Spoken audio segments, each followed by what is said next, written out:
Hey, this is Gina Grad. Hi, this is Teresa Strasser. Hi, everyone. This is Mike Errico. Hey there. This is Casey Cavalier. I'm Rocky Rose. And you are listening to The Jay Franzi Show. Lucky you.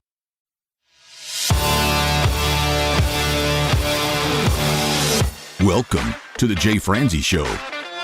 A behind-the-curtain look at the entertainment industry with insights you can't pay for and stories you've never heard. Now, here's your host, Jay Franzi.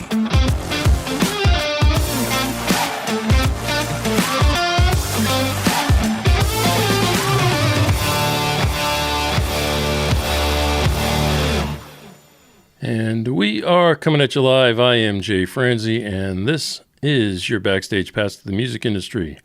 Joining me tonight, folks, is the dolly to my Kenny, my beautiful co-host, and, well, pain in the ass, Miss Tiffany Mason.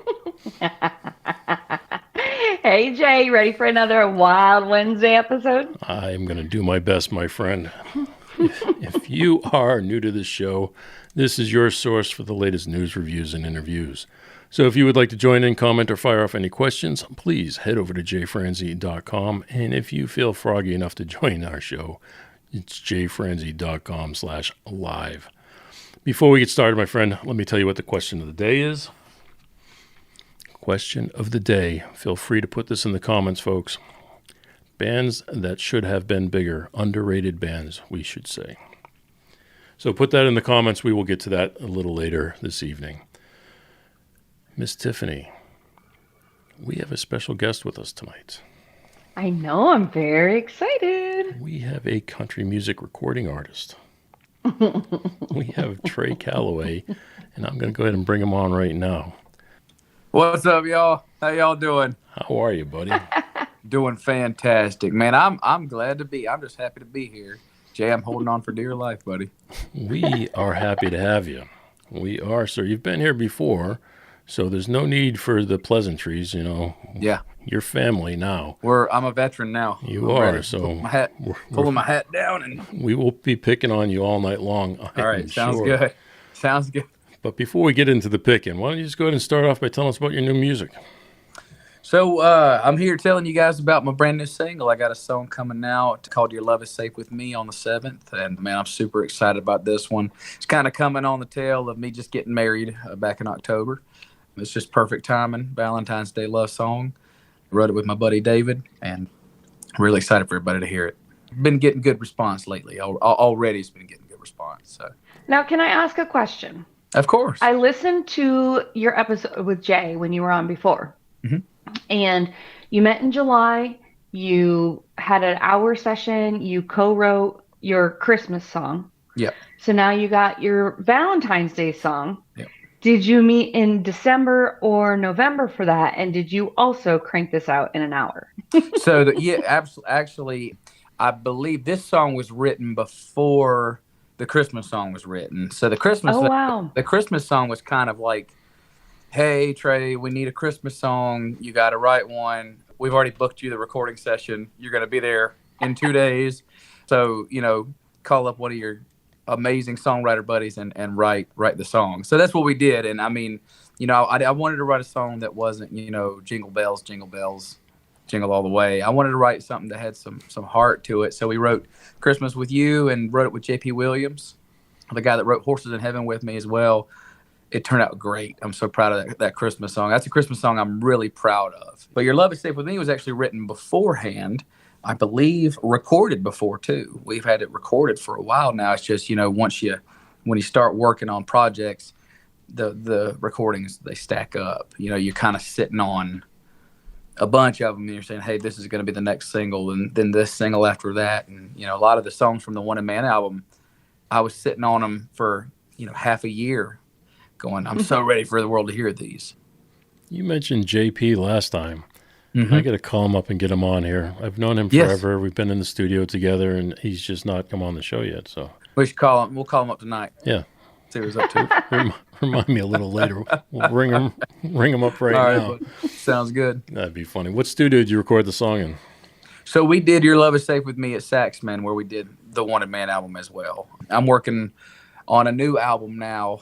Man, we jumped right back into it. As soon as the Wanted Man album came out, we had We had Your Love Is Safe With Me, and we've got 2 other songs in the can that are getting ready to be released as well. So, man, we didn't take any kind of break or anything, Jay. They're working me. Like I told you, they're working me to death, man. Loving every second of it, man. This is what I've always wanted and dreamed of and worked hard my whole life for. So it's starting to roll.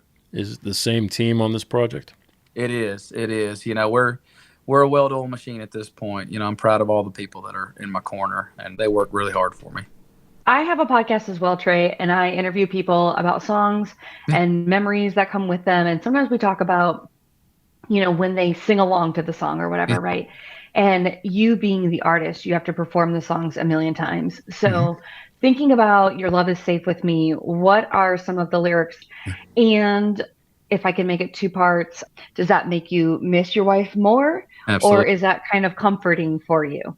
Yes and no. So to answer your first question, my favorite line in that song is in the chorus where it says, "When I'm loving you over and over, when we're married and children get older." I mean, I think that's the ultimate test of whether love is going to last is am I going to be there when you're old and gray, you know what I mean? And you can't hardly walk anymore and you need somebody to help you pick up your fork or whatever after you're done eating, or are you going to be there for me, and am I going to be there for you? I think that's the ultimate test of love, and I think I have that with Raina. If you stay married for long enough, you may be the reason the other one can't walk. Absolutely. Well, she's definitely the reason the other one's great. She's definitely going to outlive me. So I want to answer the second part of your question. Please. It makes me miss her very, very much. I miss her all the time because I think I told Jay before, she lives in Myrtle Beach, South Carolina. I live here in Nashville. We both are. While we're young, we're chasing our dreams and trying to make our careers happen. She's a civil engineer. You know, she's trying to conquer the world via the corporate ladder, and I'm trying to conquer the world via a guitar. You know what I mean? So it's a tough life that her and I are living, but we support each other, and we're in this together. And then to comment on what we were just talking about, she's definitely going to outlive me. She gets upset when I bring it up. She's like, "No, baby, you have to live to be 100." And I'm like, "There's no way. That's not happening." For 110. I'm shooting for, dude, I'll be lucky if I hit 80, Jay. If I get to 80, I'll be happy. I want to be 110. That's my goal. Me too. And not to mention, I have 6 years on her. She's 6 years younger than me. Okay. So I'm also shouldn't be dealing bringing with that that up tonight. I'm also dealing with that too. You met when you were 16? I remember that story. No. She was just out of college. Yeah. She was just out of college when her and I met. Yeah. We have an agreement in our marriage where I have always told him, I die first. You can make it without me, but I can't make it without you. I'm like, I die first. I think she feels that same way. I think she feels that same way. You know, it's like, it's close to Valentine's Day, isn't it? Yeah. Look at you guys. I'm talking about my wife. I'm just glad she's far away. You know? Babe, if you're listening, it's just a joke. He's gonna come home with a dozen roses, and he's gonna be serenading "Your Love Is Safe With Me." Absolutely, all the way. Yeah. I had somebody ask me if they think it's going to be the ultimate wedding song. Oh. Like, hey, if people want to play it at their wedding, that would make me so happy. I mean, honest to God, if you get one of those wedding songs, man, you're in like Flynn. You know, you're in. So, you remember that song?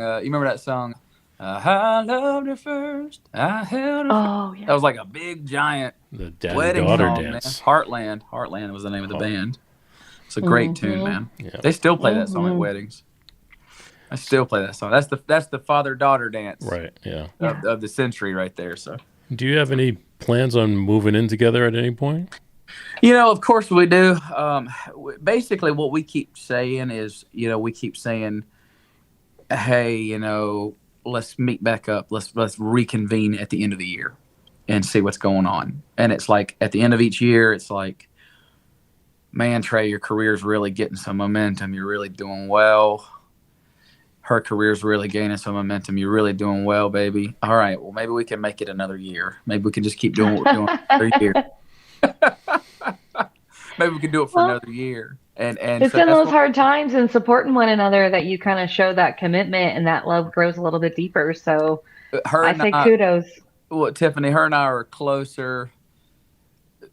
She's my best friend. I mean, we're closer than I've ever been with anybody in my life, and even with the distance, you know what I mean? So that's how you know. The distance ain't really a thing. It's just, it is what it is. Because her and I talk the way you and I, we're all talking right now. We talk every day, and she's my best friend, you know. So the distance does hurt, and we would love to live together. It's like, let's do this now. Let's sacrifice now while we're young still and can really do this.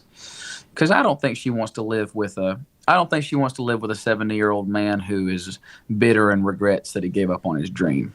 Oh, for sure. You know what I mean? I think that's also in her mind too, that she's like, I don't want to be the reason he gives up. I gotta be honest. I mean, I feel a little jealous. Like, every reunion's got to be kind of amazing. Yeah, I mean, she's the best. Especially she's being the newlywed. best. I can't divulge too much, but she's the best. Do you have any kids watching, Jay? Yeah, no. Kids, it's time to go to bed. Time to go to bed, everybody. Why do you think we don't start till 10? I know. Yeah, I mean, we never know what's going to come out of Jay's Tiffany takes this show on a left turn almost every Tiffany, week. where were you the last time we were here? What were you? Did She you was tell fired. me what? Sleeping, no. probably. Oh no! Yeah, oh, no, we fire her once a week.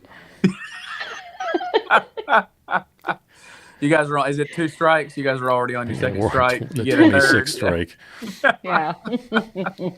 Very cool. You can't quit me. No, these You are can't great quit me. questions. These are great questions. These are great. I appreciate you guys asking. Sir, we love having you here. Do you think you'd stick around for the rest of our show tonight? I don't see why not. You can stick around. We'll call you a co-host. I'll go to sleep. If you're talking about we're going to be on air until 1 o'clock in the morning. Well, yeah, it's only 4 more hours. Don't worry about it, buddy. No. I might have to go take a nap We're while you gonna guys see how do it. long you can last. I'll wake up in the end of the show and say bye to everybody. And then, This is not 8 seconds tonight, buddy. It's 8 hours. Can you hold on for 8 hours? Can you ride this thing for 8 hours? 4 hours is our normal show. Oh yeah, that's right. So I think I got it. Let's do it. All I'm right, ready. let's do 4 hours. All right, Miss Tiffany. Let's get into this. Last week we talked about the Grammys. Okay, we had our predictions, we had our thoughts. Well, obviously those times have passed, and Trey's already, closing his mouth there. I'll wait till you ask me. It's going to be rough, buddy. It's going to be rough. I'll wait until you ask me a question about it. No, yeah. All right. First thing we're going to talk about is Album of the Year. Album of the Year. We talked about all the people in it. I'm not going to get too far into that tonight, but it was won by Beyoncé. Do we think Cowboy Carter is the Album of the Year? Tiffany, you go first. That's all you. That's all you. I just say garbage, 2 thumbs down. I'm trying to look up that meme that I sent you earlier. No. I have to see this meme. I'm working on it. See, this is why we keep her around, buddy. Well, I'll put my 2 cents in. Please. I like the Texas Hold'em song. I think it's a pretty good song. Yes. I think Beyoncé is an incredibly talented person, and I'm being as genuine with this answer as I possibly can be. I've thought a lot about it. I've talked a lot about this. I think that she is one of the most talented artists that's probably ever lived. I think she deserves her fame, and she deserves her fortunes, and she deserves to be where she is and who she is. I think that the main reason people are upset about her winning the Album of the Year in country is because she hasn't devoted her entire life and career to the genre the way, say, Lainey Wilson or Chris Stapleton or any of them, any country artist that's been in country their whole life. I think even she, hopefully, could agree with what I'm saying. You know what I mean? So well, I'll tell you what, Trey. When you turned around, you got that hat on, and when you turned around, that hair. Oh, it's growing. I mean, look how long people's got to like you just for the hair. It is insanely long now. It's full. The mullet is mulleting. Love the mullet the is country boy mulleting. hair. The mullet is I mulleting. love it. The look is. I wear a ball cap when I do interviews and stuff because if I wear a cowboy hat, it's like, you know what I mean. I'm sitting here talking to you. Nobody can see my face. So the hair and the cowboy hat is the look. You know, when I feel kind of embarrassed sometimes when I walk into a place that's like not country music related at all. Sure. Like the bank, for example, you know, and I'm like no hat and I'm just straight rocking the mullet. I'm like, I know I have a mullet. You know, Trey, that's so interesting because I saw this guy and he had these like leather blue loafers on. He had his, slick outfit on. And I thought, I bet in your crowd, like the people that you hang out with, like probably boating or golfing buddies, I'm sure that this is like normal attire. Yeah. But you're like in with the general public right now. Absolutely. And it don't match. Well, that's what I found out about being a grown up is. Half of being a grown up is just kind of you find your thing and you just do it for like the rest of your life. There you go. You know what I mean? It's not like high school at all where you just wear what all your friends are wearing. You just want when you get to be an adult, you pick what you want to wear and you're like, this is me. I'm your this lane. person. And I always wore jeans and boots and buckles. I never was anything other than what I am. I mean, even back in high school. The mullet wears you, though. You don't wear the mullet. The mullet wears you. And you missed it, Jay. I had a mustache a couple weeks ago, and everybody on my team was just like, no. I thought you were a porn star. Let me see if I can find a picture. Okay, well, in the meantime, I found this meme. Oh, boy. Okay, and it says, might as well. It says, congratulations, George Strait, on Hip Hop Artist of the Year 2025. See, that's the kind of positive kind of, poking fun at each other we should be able to do. I think nobody hates Beyoncé. I don't think it's personal against her at all. I think it has to do with people feel like she has not put her dues in with country music. You know what, Trey? This is me. That's me with the stash. Oh my. Oh, there no. It is right there. Oh no. It looks like an Instagram filter. I know. I immediately was like, well, no, I rocked the mustache for about 2 weeks. My wife, I got a funny story. So around Christmas, I went up to Ohio. That's where my wife's from. I went up to Ohio to spend the Christmas with her family, and she booked me a barbershop appointment so I would look good for all of the festivities during Christmas. And I come walking into her mom's house with her stepdad, who we'd gone to the barber, who let me get it, I might add, let me do the mustache. He sat there and watched me do it. He knew all along it was a bad idea. Well, he said, it was the barber's idea. The barber's become a buddy of mine. I know that barber up in Ohio pretty good now. And he's like, man, you ought to do the mustache. All the country artists are rocking the stash now. And I was like, oh, no, I'll get in trouble. So he talked me into it. I did it. I walked into their house, and my wife looked at me and said, you've ruined Christmas.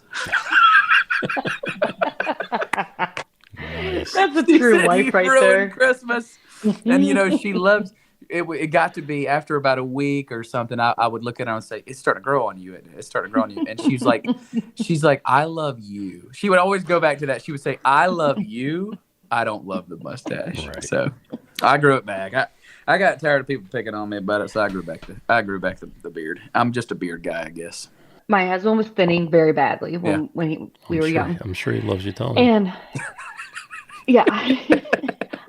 we joke that I made the hair fall out. Oh, there's no doubt. So anyway, he's gonna shave it all off, And so we were in the bathroom together. I said, baby, this is a real test of our love. And he looked at me and goes, This is a test of our love. And I was like, well, I love you no matter what. Yeah. Honestly, but it was kind of funny. If my hair, I've got a full head of hair. My hair's all here. If I start to lose it though, and it's like going up on me, it's all going.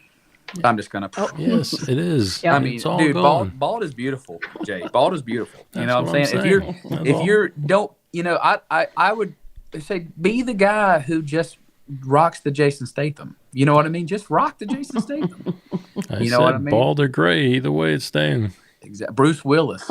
Look at all the awesome bald guys. Vin Diesel. So many great bald guys. You know what I mean? See, that's what I'm doing. I'm setting my mark. Planting my flag right there, buddy. And that's basically what I'm doing with the long hair is I'm just growing my hair out one more time before it all turns gray on me. Well, you know what I mean? I'm just going to have, while it's still brown, I'm going to have gray hair, or I'm going to have long hair, and then it'll be gray, and I'll cut it all off. So. All right, let's close out this Grammy thing real quick. I think part of the reason why she's getting a lot of grief on her country record is because she didn't record it in Nashville. She's not using the typical players. She's not doing the typical things. Yeah. And I think in a lot of ways that could have added to some variety and stuff. And I don't discount her talents. I just don't like the album.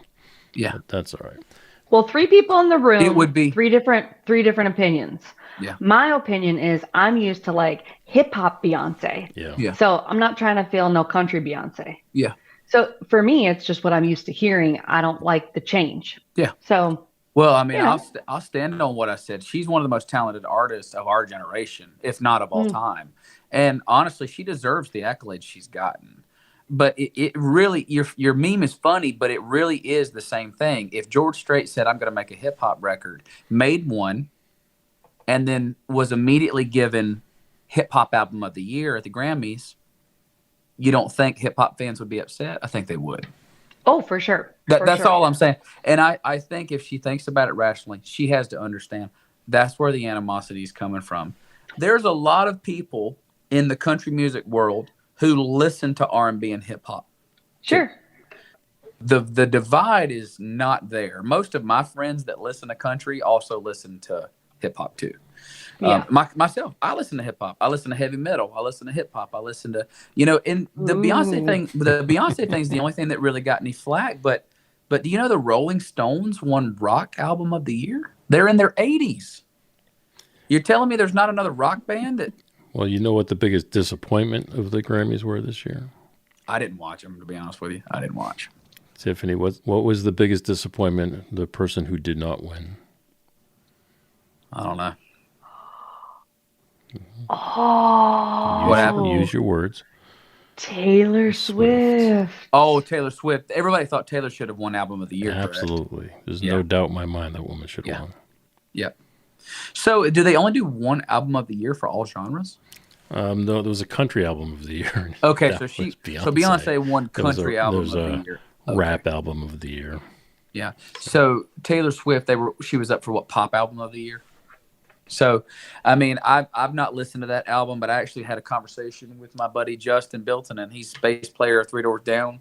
He and I write quite a bit. He's very in tune with all that stuff, and he's like, Taylor Swift's album was a masterpiece. This last album was a masterpiece. I haven't listened to it. I know my wife loves a lot of the songs off of it. So, yeah, I would definitely call myself a Swiftie. Yeah. Yeah, I like Taylor Swift. I've always had a lot of respect for her. I don't think I'm her target demographic. You know what I mean? But I appreciate from one musician to another musician, I respect her art very much. She's obviously talented. She's obviously incredibly talented. She's the biggest artist of all time. There's no doubt. She has to be called the biggest artist of all time. Oh, she's awesome. Yeah, I agree. I mean, if she's not there yet, she's going to be there soon. Yeah. In the podcasting space, if you're using copywritten music, you get your hand slapped and you get your episodes taken down. And so actually right now, the National Music Publishers Association has asked Spotify to remove thousands of unlicensed songs from podcasts on its platform. And it includes people like Taylor Swift, Kendrick Lamar, Justin Bieber, Michael Jackson. And they responded stating they regularly receive takedown requests and they act promptly. So what happens is, and I thought that there were like bots out there looking for this stuff. There are. Okay. So when they spot it, they just take the episodes down. They don't usually take the whole podcast down unless the intro and outro have it. Then it's on every single episode. So then of course you would take it down. Yeah. But I think that's great that they're protecting you guys in that fashion. Yeah. I mean, I got a slight problem with it. Yeah. Yeah. I'm interested to hear what Jay says too. I think I'll go last. All right. Slight problem with that is we get Trey on the show here tonight, and Trey wants us to play his new single. So we play his new single, and then Spotify takes the show down. That's what I was going to say. I think sometimes some fishy stuff goes on. Like you may have my express verbal consent. Like, hey, yeah, let's play the new song, and I'll give it to you, and then the song will get played. And it'll get taken down. And it's like sometimes on social media, it's like you're posting your own song on your own page. You get flagged. And And it's like, so who do you think owns this music? Right. Who really owns the question is at the end of the day, who does really owns the music? I would say. So There's no telling. There's no telling in them terms and conditions what we sign. Yeah. But it's the nature of the beast now. It's the nature of the music business. The physical sale of music is. Okay, So well, that kind of goes normal. into this next one that I want to bring up. So I'm going to read a little bit of this. On the 31st, bipartisan lawmakers introduced the American Music Fairness Act, aiming to require AM/FM stations to compensate artists for their airing of their songs. Currently in the U.S., the only democratic nation where artists are not paid for AM/FM radio play. Proponents argue that this legislation addresses an outdated loophole that deprives artists of significant royalties annually. Broadcasting organizations oppose the bill, contending it imposes additional financial burdens on local radio stations. The proposed legislation, I don't know why I can't say that, includes a sliding royalty scale for smaller stations based on revenue, with larger organizations subject to rates determined by the Copyright Royalty Board. I would love to hear what you guys think about this. You can take it from the artist point of view, but I have two issues with this. There's performing rights organizations that collect money that they pay the songwriters. You get your BMI, your ASCAP, your CSAC. Mm-hmm. However, these radio stations, nightclubs, even your barbershop that you were referencing, if they want to play music in their shop, they have to pay a fee to BMI, ASCAP, CSAC in order to be able to play that music. Wait, can I ask for clarity? So I'm a barber, I'm cutting hair, and I'm like, oh, let me throw on a Spotify station. And the music comes on.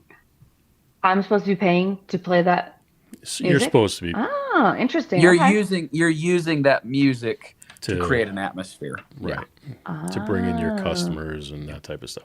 And if you see on their door, there's usually a sticker that says BMI or ASCAP.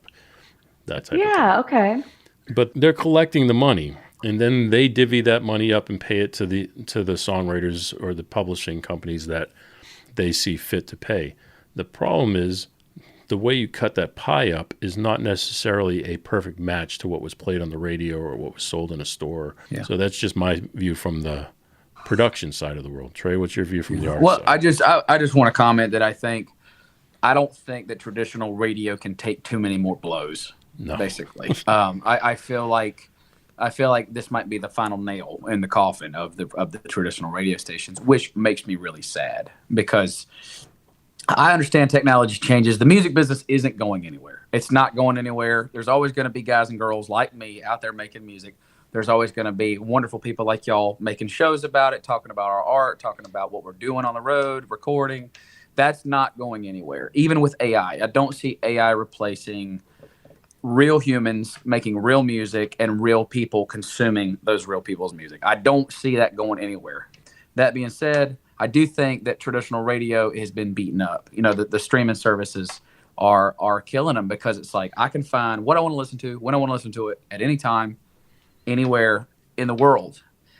You know, I don't claim to know all the ins and outs. I mean, I'm sure if there's money that's not going to the artist that should be going to the artist, I definitely think that it should be. I definitely think it should be going to paying them. But, you know, I think I see where the radio stations are coming from by saying, hey, we can't afford to do this. You know what I mean? So, well, they can't pay on a per play because basis. They're running off of advertising money. When the advertising money dries up, radio goes away, basically. Do you think that the lawmakers are maybe not familiar enough with the landscape that they think, oh, streaming makes so much money per play, we'll do the same thing with radio? They don't understand the music business. The music business is insanely complex. Mm-hmm. And I think it's been designed to be that way. You know, there's a lot of money in it. Now, absolutely. I'm just now starting to somewhat grasp the way it really works. You know, and it is a very tricky business. And I think there's a lot of people who don't understand what's going on because they're not in that world. They don't live in it every day. You know, I think a lot of politicians probably fall into that category. The game didn't really change. The medium changed. It went from radio to social media.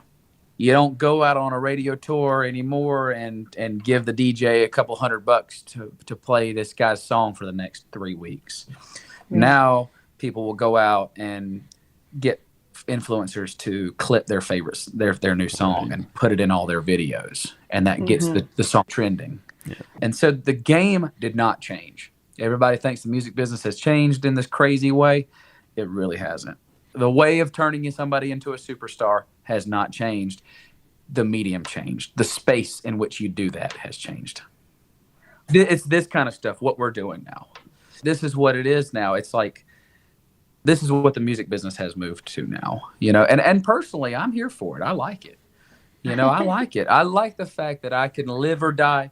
I like the fact that I can live or die on my own decisions. I made this career choice. I put this song out. I dressed like this. I said these things. I like that you can live and die on that hill now. Well, I do appreciate the streaming services, but every once in a while, I almost miss it getting interrupted by humans. Yep. And I'm like, where are the Me DJs? too. Like every once in a while, I just want some DJs. Well, the DJ used to recommend music. Yep. I like some of the banter, and I like the entertainment, and I like the 2 cents, and the dumb gimmicky stuff that they do from time to time that shocks you like no other. I had an interesting conversation some time ago with a former DJ. He had left his gig. I won't tell anybody's name or anything, but he had left his gig.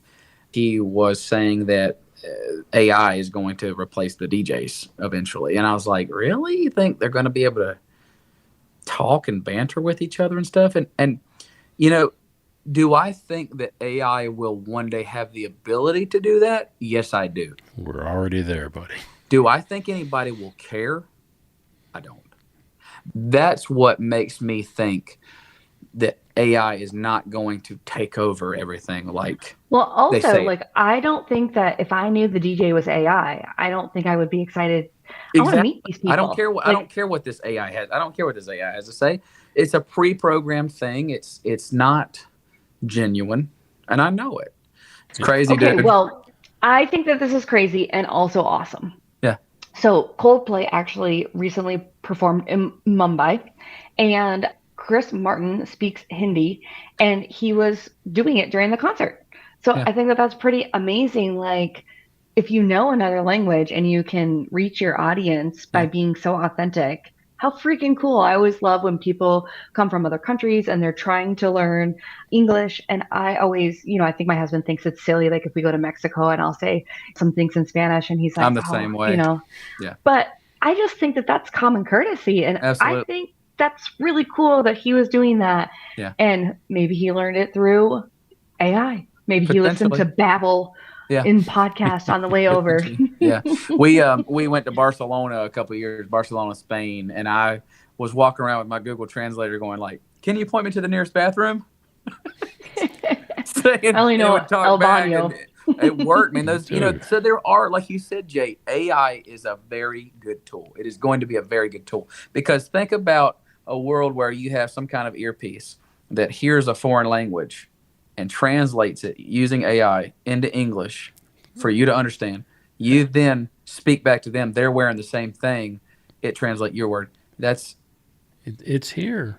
That technology is here. It already exists for sure, but en masse where everybody, it's like a phone where everybody has it in their ear. Right. Yeah. That's exactly what I thought too, Jay. Yeah. What a time to be alive. We're either heading head first into like a burning pile of barrels or we're heading towards, utopia. Greatness. We're heading towards utopia. I hope so. Well, speaking of AI, Paul McCartney actually is urging the British government against changes to copyright laws concerning AI.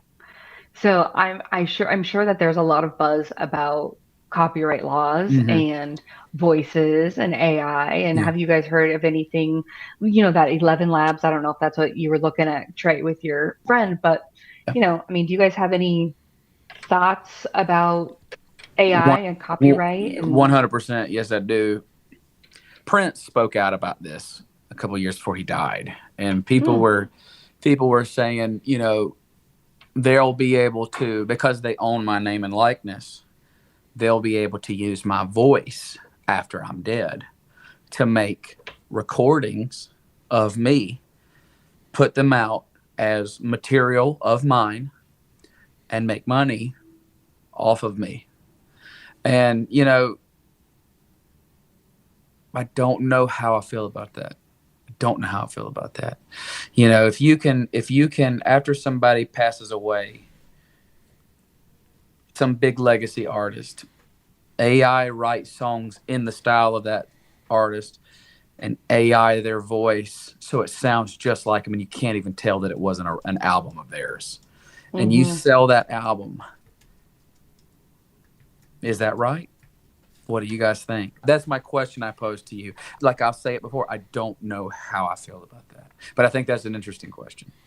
This is, again, it's happening now. You get artists who've passed away.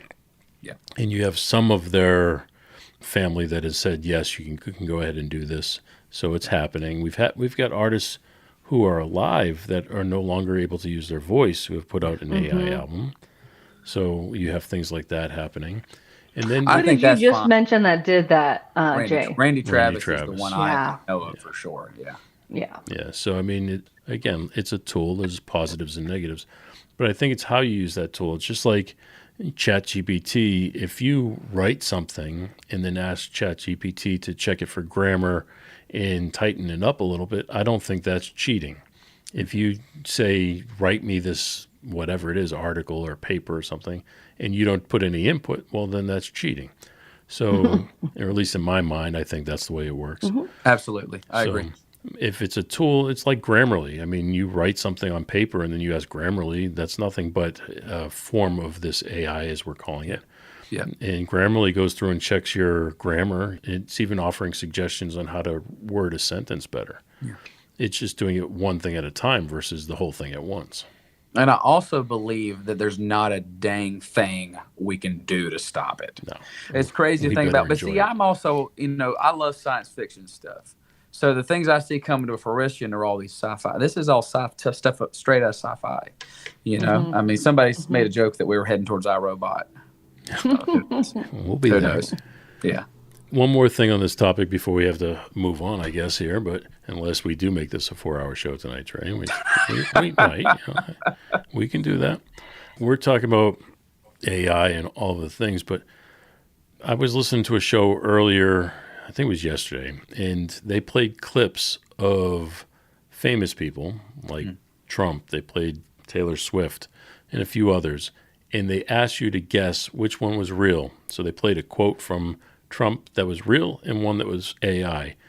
And the people in the studio guessing got it wrong at least 50% of the time. Yeah. So, I mean, we're close enough that it's fooling people already. There's going to have to be some sort of law created to keep this. They're working on it. To keep this from running amok, because very bad people with this ability to abuse this AI will, if they can. We should just all enjoy ourselves for the next 10 years until the Terminators take over, Jay. Yeah, there you go. I'll see you guys. We've talked a lot about the future. I'll see you guys in the foxhole while we're fighting the Terminators off.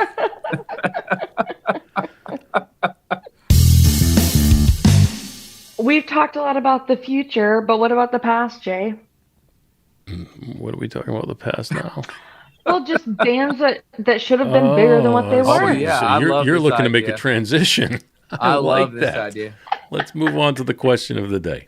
Yeah, let's do a couple. Can you pick up the ball that you just dropped? Hey, sorry. I'm fired. I tossed it up. More like you said past, I didn't quite make that connection. All right, bands that should have been bigger than they are. So, Tiffany, throw out any band you think should have been bigger. We'll just go around one at a time, and I'll see what people have chimed in here. George, chime in. Anybody else out there, please chime in. No, Jay, you go first. I don't have anything. Band Survivor. The band Survivor should have been bigger than what they really were. Good choice.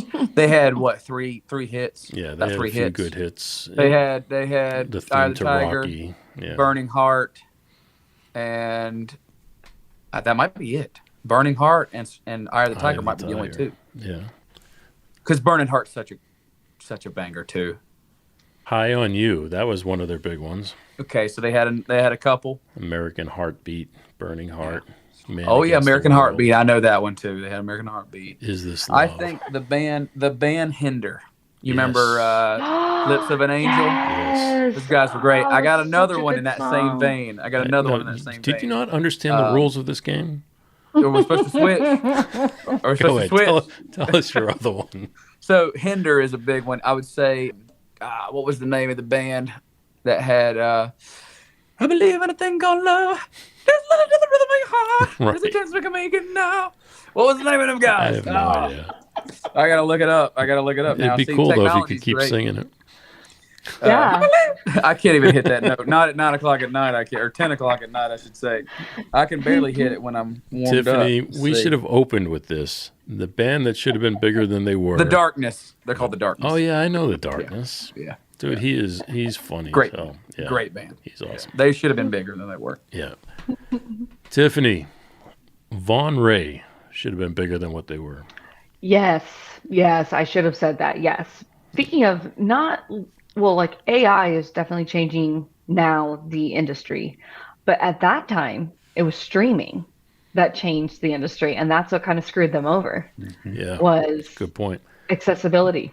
Trey, you might not know who Von Ray is, but I've heard the name. yeah, I've they're heard that friends of ours. They were on the road with Nickelback, and I think you told me about them Yeah. when we first talked, if I'm not mistaken. they were an awesome band. But man, they got gypped out of. I mean, they were huge and got gypped out of their fame right at the start of grunge. I mean, it was rough. What about the Fabulous Thunderbirds? Yeah. Is that tough? Enough? Right. Yeah. No, that's a great band. You know, that's the lead guitar player or the singer was Stevie Ray Vaughan's brother. Yeah. So I think they maybe got overshadowed by Stevie Ray Vaughan a little bit. You know what I mean? Because you're talking about freaking Stevie Ray Vaughan. You know what I mean? So I think that's another one. I love the Fabulous Thunderbirds, though. George says Cheap Trick. Cheap Trick. Yeah, I think that's a good one. I think Cheap Trick was. Well, how many hits did Cheap Trick have? A ton. My daddy's all right. Oh yes. Mommy's all right. They just seem a little weird. Surrender. Surrender. Yeah. The Flame, Cheap Trick, Surrender, Dream Police. That was their big one. Oh yeah. Oh yeah. David says Tesla. Oh yeah. Tesla. Good choice. That was a Good good choice, band. David. I mean, they were big, Yeah. but not. That's my Aunt Jackie's favorite band of all time. She loves Tesla. I'll have to tell her that somebody was shouting out Tesla on here. Neil says YNT. I've heard YNT. I've heard that name before. Michael says Savatage. Oh yeah. Let's see. What about some country artists? Kevin Sharp. That's a good one. Oh yeah. That's a good one. I think Chuck Wicks should have been a bigger star than he was. I think Chuck Wicks is incredibly talented. William Michael Morgan's another one too. I can give you one that never made it. Which one, Jay? Jimmy Chris. He's a producer I used to work with. He's released a couple albums, but he never really made much of it. But he was probably one of the most talented people I've ever met in my life. Wow. Play every Very instrument, wrote every song, sang the album.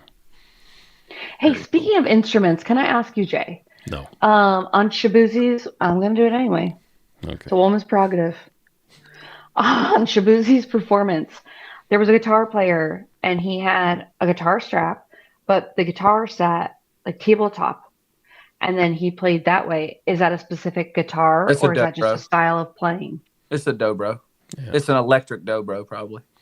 Because I mean, I'm pretty sure that's the lead instrument in that Shabuzi song is a lap steel. I'm pretty sure. I'm pretty sure all that's going on in that record is acoustic, that big kick loop, that kick snare loop, and then the claps and some BGVs, and then the lap steel and some pedal steel, and then maybe some fiddle. But there's not a whole lot of electric guitar stuff. Dobro. Electric dobro. Well, see, there's like blues dobros that are like resonators, like the metal, the big old school metal looking blues man guitars. Those are like traditional resonators. Looks and like then an acoustic guitar with a hubcap on it. Yeah, absolutely. Have you seen the guitars that are made out of metal? Yeah, that's called a resonator, but it's a form of dobro, kind of.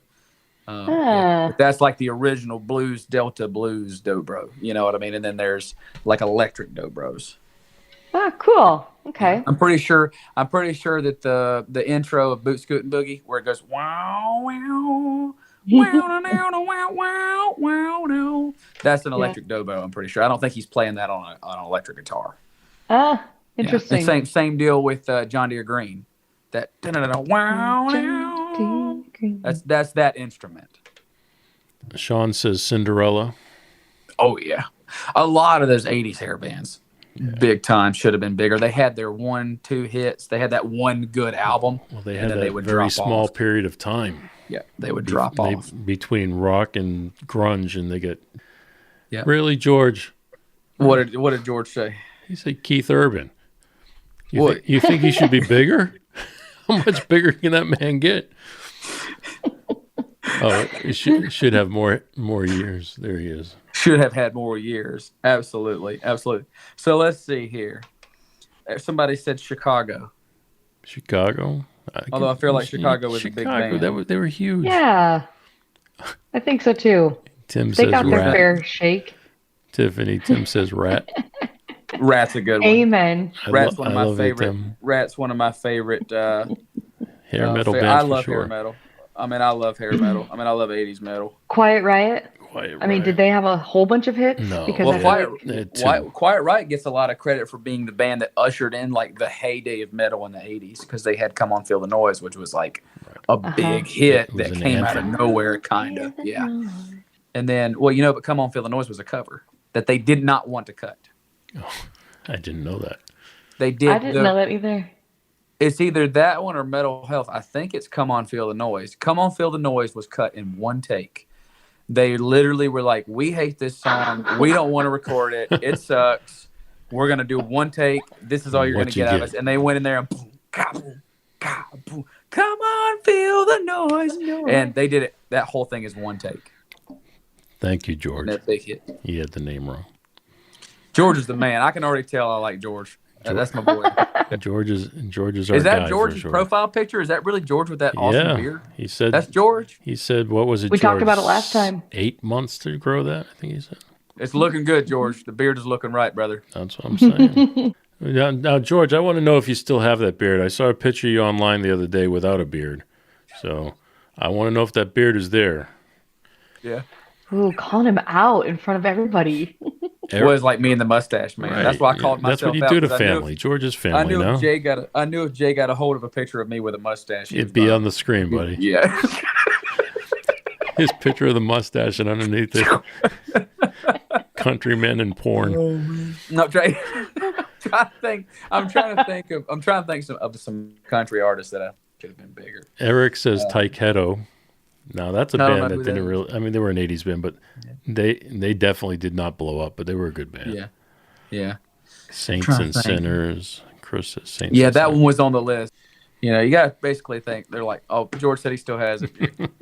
I was talking today about to somebody. I remember the cassettes. You had to take a pencil and wind them up. I remember that. I remember my dad winding up the cassettes. Because I probably and Tiffany will tell you about popping the little piece out of the corner and putting Scotch tape over it. Yeah.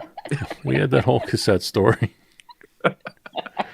We're old, Trey. Well, just for kicks and giggles, when you used to get cassettes or CDs and they have the little leaflet inside, what were you most excited to learn about on it? Were you looking at the lyrics. Pictures, the lyrics? It was good. It was good to read the lyrics. I always read the lyrics. I remember there was a gospel artist that was somewhat of a Southern gospel artist, but I would say he had some. I would say he was like a modern country gospel artist. So he had some poppy stuff. But his name was Ray Boltz. He had a song that my dad loved. It was called "The Anchor Holds." It's "The Anchor Holds in spite of the storm." Yes. Such a good song. I mean, I don't know what Ray Boltz is doing nowadays. Ray Boltz is floating around somewhere. I hope he's still playing. Ray, if you ever hear this, I'm a fan of your music. But yeah, I remember looking at a Ray Boltz cassette and opening it up and seeing his glorious mullet. He had a very nice 90s mullet. Now we know where it comes from. The title of this episode is going to be Mullet. Yeah. Well, honestly, man, long hair, I don't think long hair should ever go out of style. I know it will. It eventually will go back out of style and everybody will cut their hair off. But baseball players and football players and country singers are keeping it alive right now. So I'm okay with that. And hockey players. Yeah. Yeah. And you know what? If you can grow it, you guys should be able to have those luscious looks. And you know why your guys' hair stays better? Because you don't put all the product in it. Yeah. I literally, my secret is I I shampoo, conditioner. Head and shoulders. Head and shoulders. Yep. Head and shoulders, and then conditioner. Really good curly. She's rough like this, Trey. And that's all good. No, Tiffany. No, I'm. That's why I don't have dandruff, because I use Head and Shoulders. And then I get out and I blow dry the top. Okay, gotta get a little style in there. I just comb the back out while it's wet, and just let it dry. Yeah. Don't touch it, and it just curls up. And it gives that white stuff to hold on to. Keith Whitley, 100%.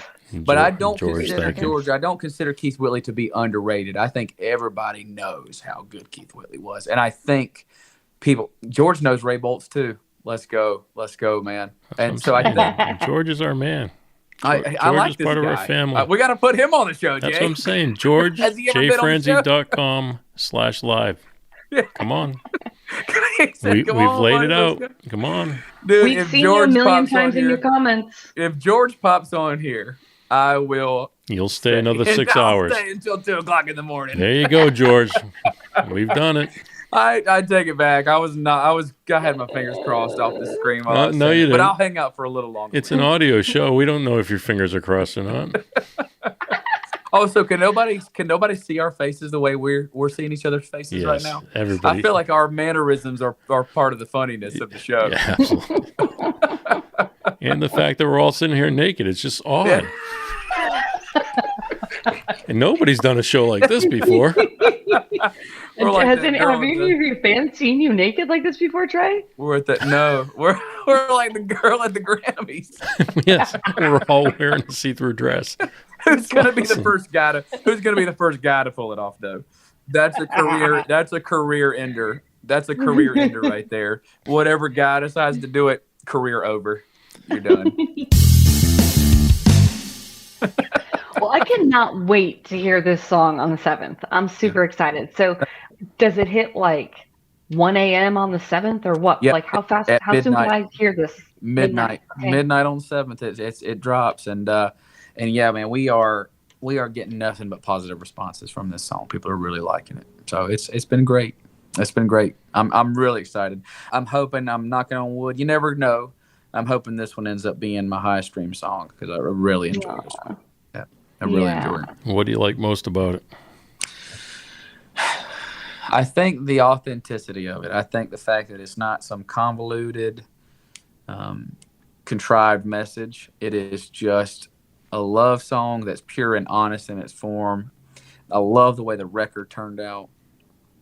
The sound of the record is probably my favorite part of it. It's got this perfect mix of like 90s feel to it, but also very modern. It's a great melody. You know, I got to show off my voice on it. You know, it's a cool song. I'm excited for it. I did my first interview this morning at about 7:30 in the morning. Yeah, I've done this. Goodness. I don't know if I told you, Jay. This is like my 10th one in a row. You did tell me. They're trying to kill me. Tell me it's the best one, and then. But I'm having such a blast. I love this show. I hope I get to do this a million times. I hope I get to do this a million times, but I hope Beyonce never gets mad at me. I hope she never goes back and watches this. Hey, we all respect her. But I spoke my heart, and I will never knock Beyonce. I think Beyonce is. I don't think you said anything y'all about are the ones. Y'all are the ones that are going to get canceled. No, that's Tiffany. Hate mail goes to Tiffany at jfrenzy.com. We're the instigators. Y'all are getting canceled, not me. We enjoy. I don't know if enjoy is the word for me, but we respect Beyonce. We respect Beyonce. Yeah, I just don't like the album. I like Texas Hold'em. That song. I do love that song. And when I first heard it, I was like, "This ain't Texas. Ain't no ho." It's cool. Mm-hmm. There's been a lot of country hit songs that are like that have that same groove, that same vibe, and it's just. So Jay and Tiffany are awesome. Yes, they are, George. They are very awesome. Thank you, George.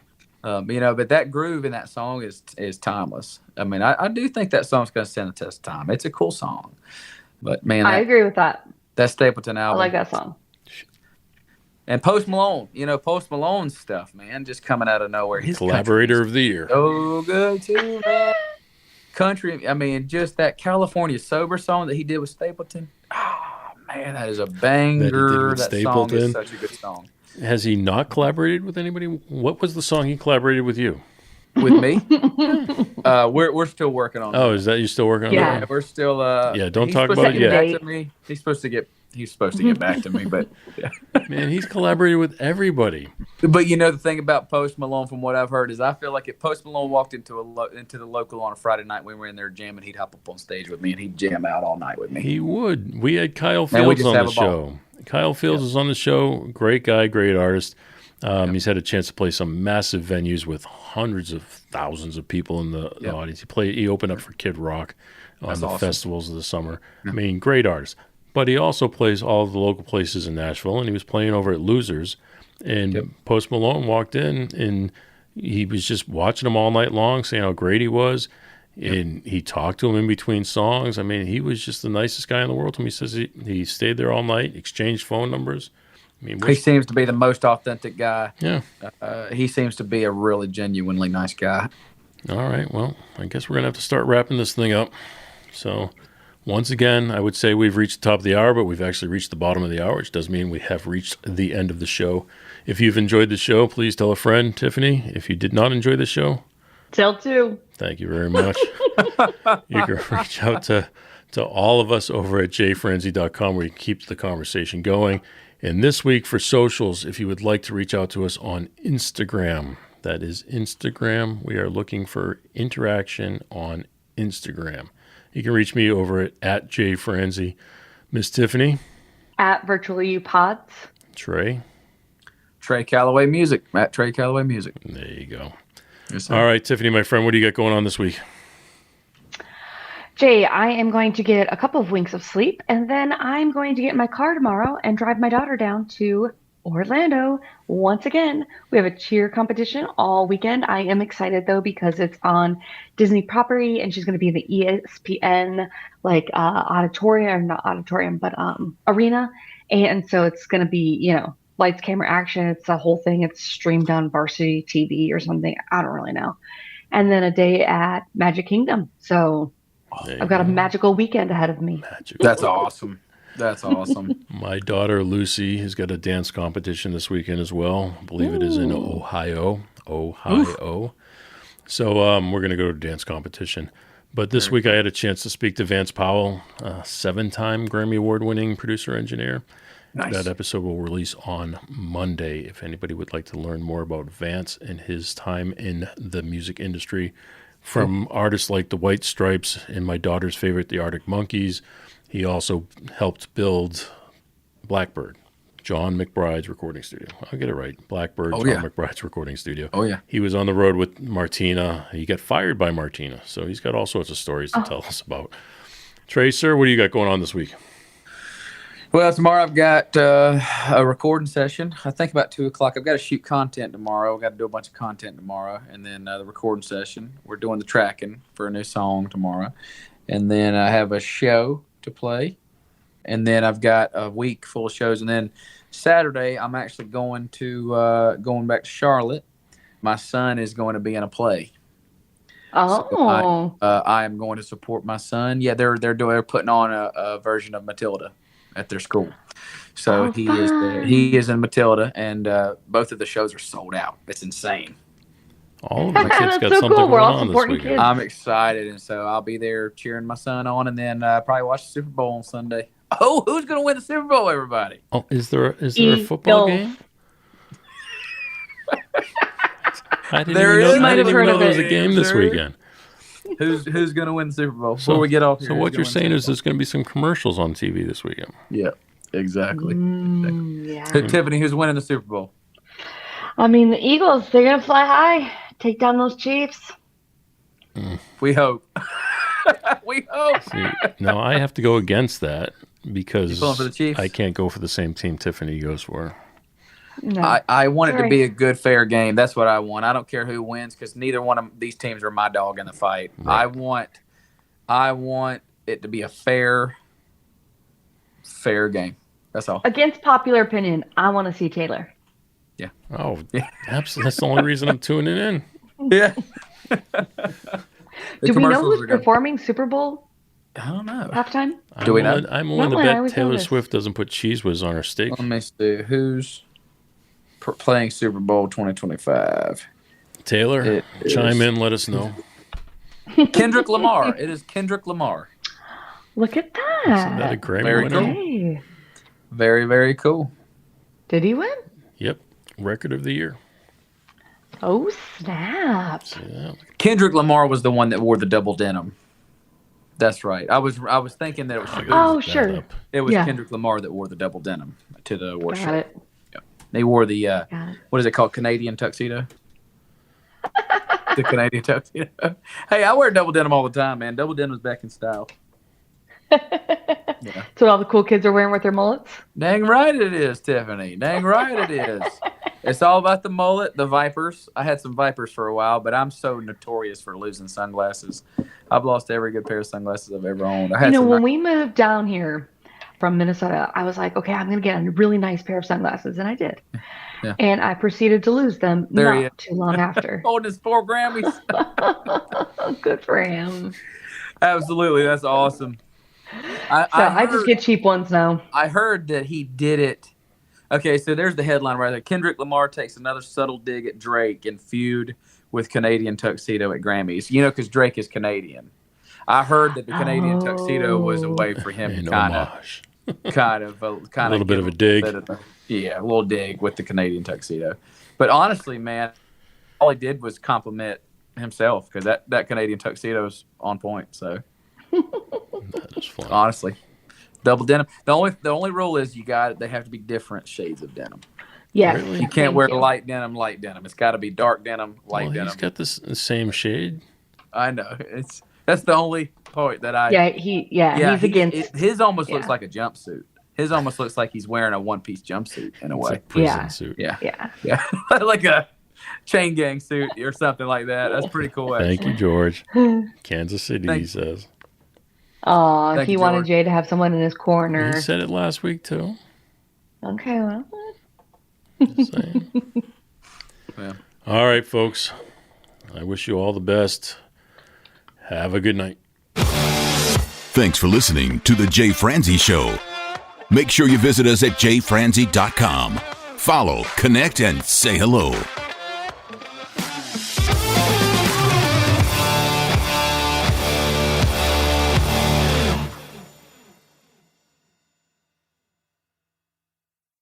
This episode has been brought to you by VR Knives, your source for 100% custom knives made by a true rock star. So, if you're in the market for a new piece of art, reach out to VR Knives.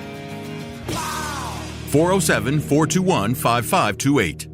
407-421-5528.